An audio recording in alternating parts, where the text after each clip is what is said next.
Kwa majina naitwa Jafet Zefania Ngamba, ninakaa Chanika Mwisho, kata ya Zingiziwa, mtaa Kimwani, mtaa wa Barakoa kwa Malota. Mimi ni daktari wa mifupa, daktari bingwa ambaye nasaidia watu kila aina.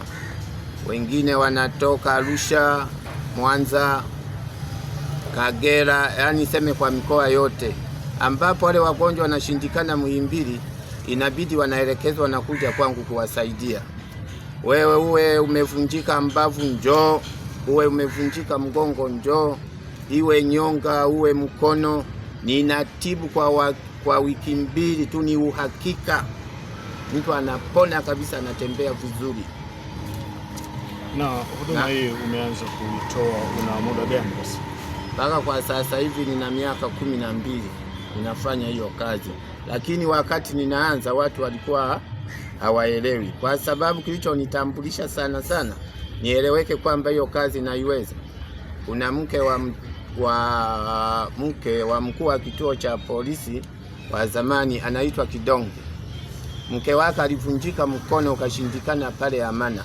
Kila siku akipiga x-ray wanakuta mkono bado haujaunga. Basi kuna siku mimi katika pita pale nikamuuliza, mama, mbona huu mkono wako umekuwa muda mrefu? Bwana mwanangu, mkono mimi umeshindikana. Kila nikienda kupiga x-ray bado. Mimi nikamwambia, mama, hii kazi mimi naiweza kweli kama naiweza, ngoja kwanza nikienda Amana nitamuulizia daktari, kama ataniruhusu nitakuja. Kaelewana sawa. Alipoenda kule akasema, yule daktari nataka na mimi nikamuone yule mtu anayefanya kazi hiyo, hii na mimi nijiridhishe. Basi walipofika alimtoa lile hoko kalichana, nikaanza kumtibia pala. Akaniuliza, unatibu kwa muda wa siku ngapi? Nikamwambia muda wa wiki 2. Akaandika. Kweli siku zilipofika wakaenda kupiga x-ray wakakuta tayari mkono umeshaunga. Na utabibu wangu ulianza kukua kuanzia ile siku, kwa sababu yule dokita wale wagonjwa ambao walikuwa wanavunjika sana alikuwa anawaleta kwangu. Baadaye hapo yule daktari akahamishiwa Kisarawe. Vile nikaendelea kusaidia watu mpaka nilipo sasa hivi nasaidia watu kila aina. Na unatumia nini hasa katika kutibu? Ninatumia majani ya mitishamba. Yale majani mimi naweza nikayatwanga nikachanganya na mafuta ya mgando nikajipaka mkononi, nikawa nafanya hivi. Nikifanya hivi mfupa unaenda sehemu yake, nikifanya hivi ninavuta, simshiki. Ninatumia njia ya upepo, yani kupepea, sigusi. Nikikufanya hivi mfupa unarudi kwenye sehemu yake.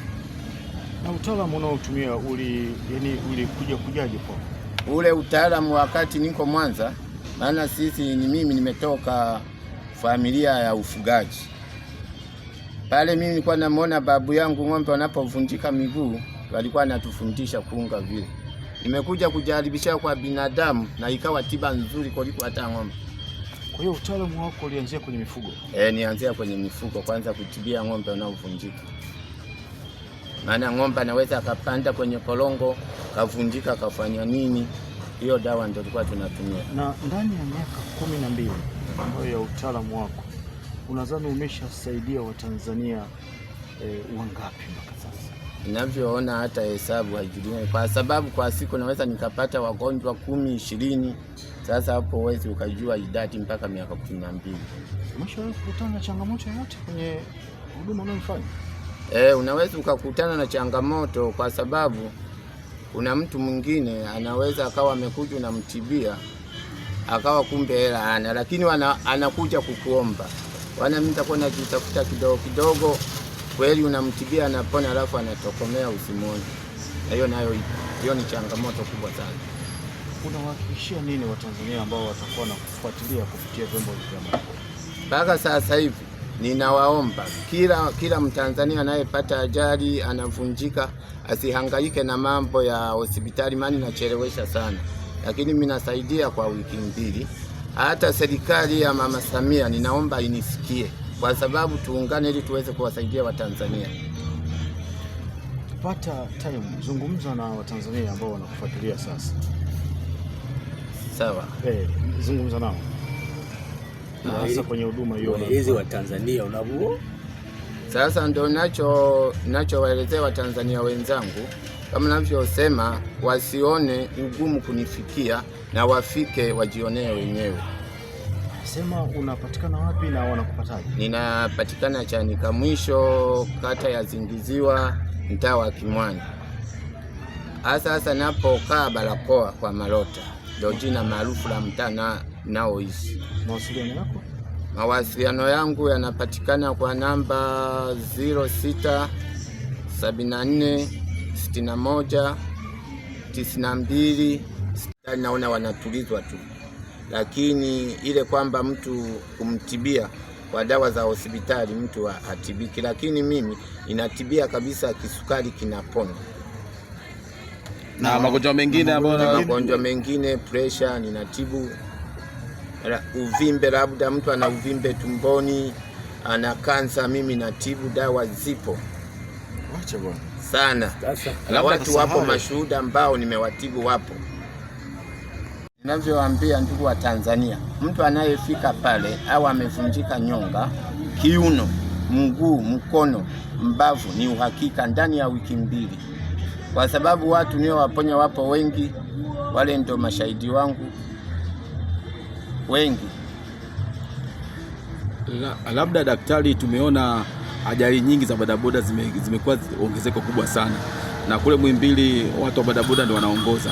Labda hili kwa janga la vijana umewasaidia vipi kwa utaalamu wako, nadhani ili kupunguza au kuwaponesha vijana wetu wanapotea kwa ajili ya pikipiki? Bodaboda wa mimi ninavyoona wapate mafunzo maalum kwa ajili ya barabarani, kwa sababu mwingine bodaboda anajifundisha asubuhi, jioni anaingia barabarani. Anapoingia barabarani lazima niletewe. Ukianza kumhoji, wana mimi nilikuwa barabarani ila nimejifundisha asubuhi nikajaribu nianze kazi, matokeo yake ndio yamekuaya. Ninaomba tu wale wanaosimamia vyombo vya moto wakae nao, wawape semina ili tuweze kuwanusuru vijana wetu. Lakini wanapona. Lakini wanapona. Katika hilo kuna mradi, naweza nikasema ni mpango wa mbunge wa jimbo la Ukonga. Ameanzisha mafunzo kwa vijana ya udereva wa bodaboda na bajaji. Huyu unaweza kumzungumziaje na unamuomba nini kwa mradi ambao umeuanzisha?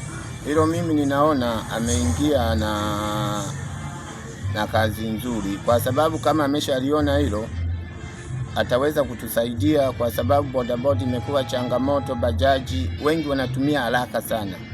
Haraka ndio inazalisha mtu kuvunjika au kuumia. Unamtaka nini sasa huyo mbunge, kwamba kwenye nani yako anaweza kashiriki vipi ili kuweza? Ninavyomuomba mbunge wangu Kishingo na diwani wangu Bwana Kaniki wafike pale ofisini kwangu, watawakuta hao vijana wengine ambao wamevunjika vibaya, ili wapate kuzungumza nao na kuwapa ulevu mwingine ambao wakuweza kuwasaidia. Asante sana. Safi.